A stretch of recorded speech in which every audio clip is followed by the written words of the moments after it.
So I'm kind of busy right now, as you can tell. There's a bus behind me. Fun.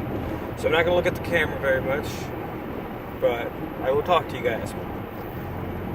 So I said last video that I would talk about LLCs and why you should create some, and I talked a little bit about pen names and things like that. The big thing about LLCs, okay? It is a limited liability company. You can also have an LLP, which is a limited liability partnership.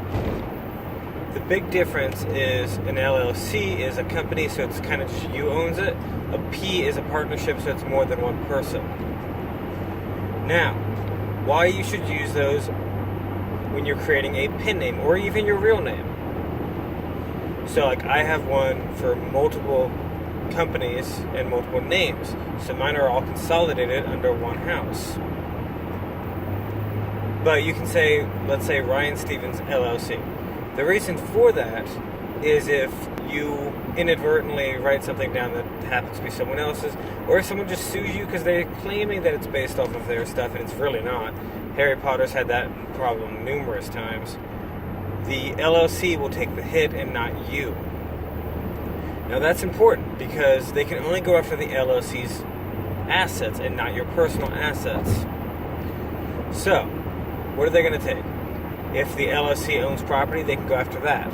If you own a home, they cannot go after your home, and that's really important. You do not want people to be able to go after your personal assets. Now that's just for like writing. You can have an LLC for numerous different things. If you just want to own your own business, or if you're self-publishing. That way your publishing house is its own entity as well, and it's a little more safe. So you can also write off with an LLC. So let's say you are doing a small book tour. You want to buy, let's say 1,000 books, which is a lot of books, but let's say you want to buy 1,000 books to go on your book tour.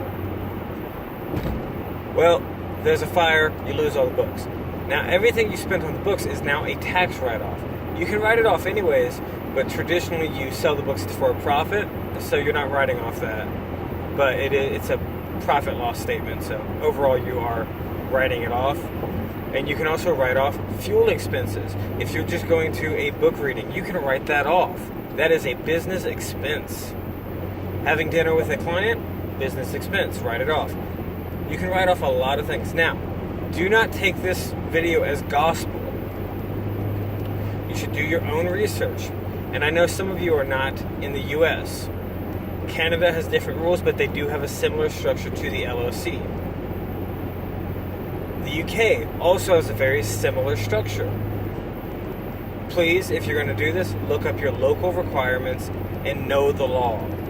You don't want to write off a bunch of stuff that you're not allowed to write off, because then you can be in deep trouble with your version of the IRS or the IRS itself.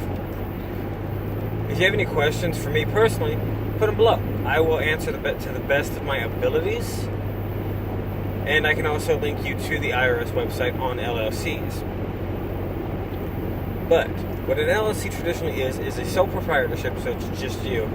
But adding a little bit extra protection gives you a great combination of a corporation and a sole proprietorship. I hope that simple overview was helpful, and please, if you have any questions, do ask.